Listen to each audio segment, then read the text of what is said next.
happy to introduce to you Jan Martens, who is a choreographer of Sweet Baby Sweet. And so maybe I will start with a very simple question. Sweet Baby Sweet is from 2011. So it's a piece which is maybe was created a long time ago. So do you still remember something from the process of creation? How comes that maybe very, let's say, banal topic as love is came to your mind, but you, of course, the creation of love story in your way is very unconventional, of course. Yeah. No, I remember still a lot from the creation. I mean, it was also a very special moment for me because it was the beginning of my career. It was the first work which really went on a big international tour. And it was also the first time that I felt, okay, we have something really, really special here, something really unique. And that was very exciting to feel during the creation process when it's found its final form, like, oh yeah, wow, this is it. This is the right form. This is what we need to do. Because we searched for a long time to find the right language. I think indeed, as you say, Miroslava, it's a very cliche theme, love. And it was a theme I was struggling a lot with at the time. I just broke up with my partner back then, and I felt like, yeah, how can I make a piece about love, about these cliche things as repulsion and attraction, but find another language for it. At that time, I didn't know a lot of performers yet, so I held an audition, and both Kimmy and Steven, whom I didn't know, came to that audition, and in the end, I chose to work with them, and I still work with them now, 13 years later. They're also in Any Attempt, for example. Are they still dancing the piece all the time? Nobody else was a cast for that, just them two? Yeah, in 2012, we had 3 shows with another guy. Okay. Yeah, just because it was like the beginning of the piece, we had the chance to show it, and we wanted to show it, so we decided, okay, we're gonna work in somebody else. But then, since then, it's been performed by Steven and Kimmy, which is also amazing. Huh? They're 11 years older. Kimmy is in her 40s now. She's 2 babies later. Like it's a different life for all of us. But the piece still makes very much sense, maybe even more now, I think.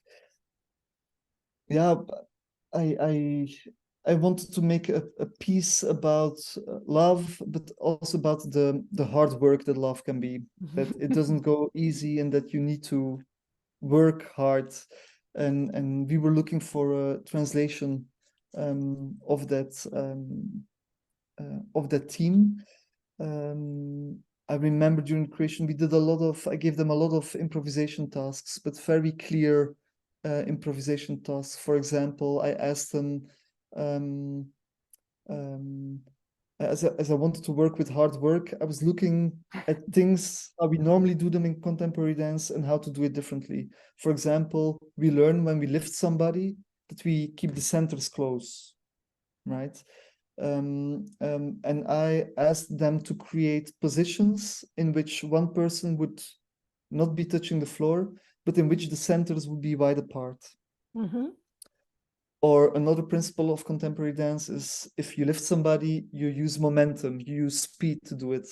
But I thought, no, okay, we're not going to use speed. We lift somebody as slow as possible.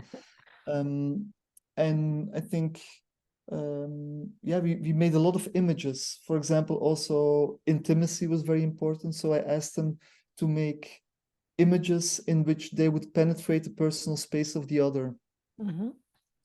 In the end, during the creation, we had like 20 images, 20 pictures, statues almost of 2 people. And then it sounds a lot more simpler than it was, and then we thought, okay, what would be a logic order to go from one image into the other? And what happens if we do that as slow as possible? now it's really a simplified version of the creation, because I remember that our first showing was a very different piece. It looked more like a Wim van de Keijwes duet with throwing and rolling and pushing but there was one scene indeed that we worked really with slowness. And one day we tried in the studio to say, okay, but what if we cut this material and this and this and this, and we only keep that, but we do this material as slow as possible. And that was the moment that we all thought like, oh yeah, wow, but this is it. And I think, yeah, when you make a piece, you have a team that comes first, an idea, and then it's looking for the right language to talk about that. And that's sometimes hard to find. What is the right language for this piece? But then we really felt, okay, this is it. And it's a combination of languages. There is influence of circus, there is influences of rock and roll dancing, there's influence of Buto, of power yoga. But because it's also morphed, it becomes a new language, while actually all the principles come out of these types of movement or dances. No, I really like what you said, like you combine the images, because for me, when I look at it, it's really this slow motion pictures. Also, somehow maybe it's requires from the audiences to really, it takes time maybe to dive in to understand the slowness. But I think for nowadays, it's really important that we find time to get slow, and we find time to give ourselves time to dive into something and go a little bit deeper.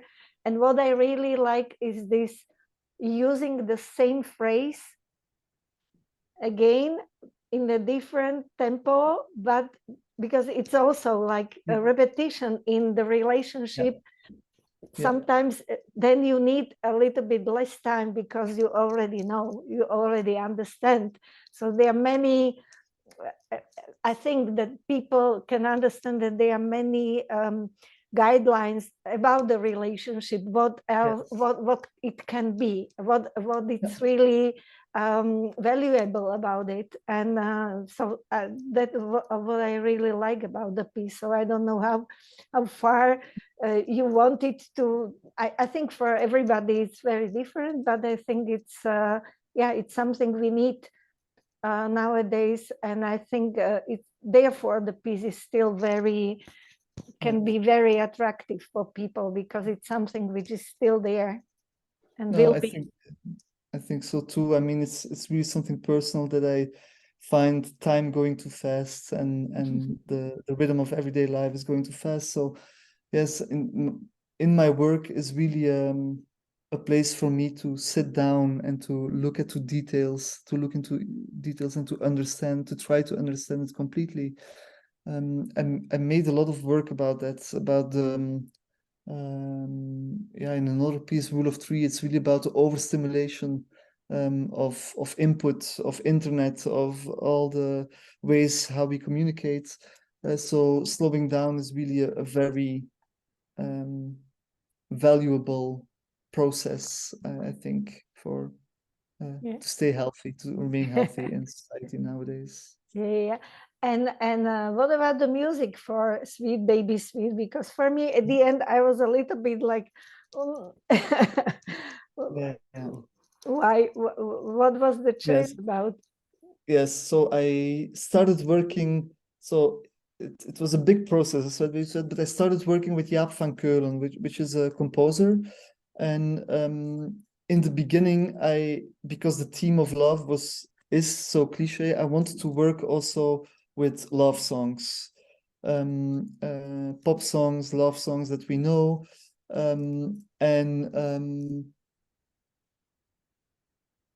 like, for example, one thing we did was we made a mashup of different love songs. The composer would like cut pieces together, but then in the end we thought no. And then I thought, okay, but the lyrics of love songs are much more interesting. And then there was one love song which I really loved very much. which is called Willie Dead Wilder by the American singer Cat Power. And it was a very obscure track. It's like a hidden track on an album, but it takes 18 minutes. It's a very long song. And then became like what I like about love songs, also pop songs, is that we all have, or some of us have, they remind us of something. Like everybody remembers the first song they danced on with a partner, or the first song they kissed on, or things. So I wanted to kind of tap in that like common reservoir of pop songs, and then we decided in the end to. Because in a first run also the lyrics were projected, but throughout the whole piece. And in the end, I decided to keep that for the end as a kind of karaoke. Also because I wanted that with the passing of time of this 1 hour that Sweat Baby Sweat takes, that as an audience member you get more and more into yourself. That in the beginning you're very much with them, but towards the last 15 minutes, it gets completely dark. I mean, I shouldn't tell too much, I should say surprise. But I think like, yeah, you get more and more into your own imagination, while in the beginning, you're very much with those two who are in their cocoon. You want to be part of their cocoon, or you want to go in there. And the more the piece advances, the more you get pulled back into your own memory, I hope. And then for the composer, we decided, okay, we're going to work with this Cat Power song, but all the rest is going to come also out of this Cat Power song. So what he did, he was like, he took little chords and slowed it very much down, put another layer on top of it. So all the music comes out of this one song. But indeed, as you say, in the choreography, we work with the repetition of movements and how it transforms, like in a relation, one year goes like this and the other year goes like this. I also wanted to play with the manipulation of the idea of what a dance show could be. So the first part is also very industrial music. The modifications that Jaap did to this Cat Power song are very industrial. It's very formal, the movement in the beginning, but then with the repetition, as an audience member, you think like, oh my God, here they go again. But then, of course, it shifts completely into, but this I cannot say. This needs to Okay, we keep it for people to see live on stage. This year festival is somehow trying to introduce the scene from Belgium, our festival. So maybe at the end, I want to ask you about your opinion about the dance scene in Belgium. How you see it, and what do you think it's interesting, and how artists in Belgium can somehow what the scene is about, and what are the conditions for artists in Belgium, from your point? Yeah, I mean, I think I can say that I'm very lucky to be born in Belgium, and that I'm young also. I mean, relatively young. I'm born in '84, so I'm 39 years old. But the big Belgian scene was born in the '80s.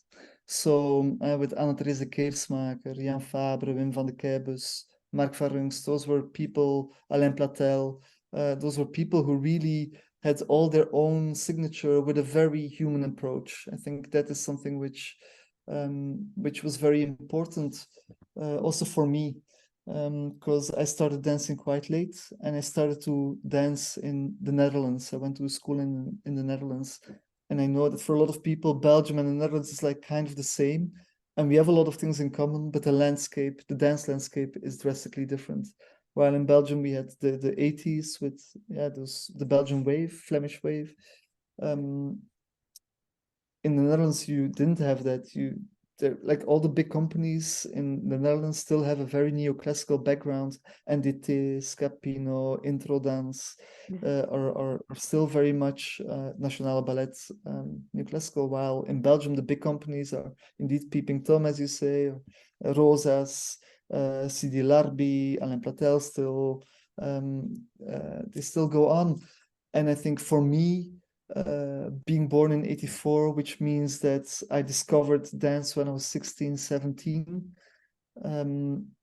Yeah, with school we went to the theater and we saw a theater show and we saw a dance show, and that is the context you grow up with. My first contemporary dance piece was a piece by Jan Fabre, As Long as the World Needs a Warrior Soul, which had naked people on stage and fake blood and chocolate, and that struck me very much. And that is then, that becomes the standard, or that becomes like normal.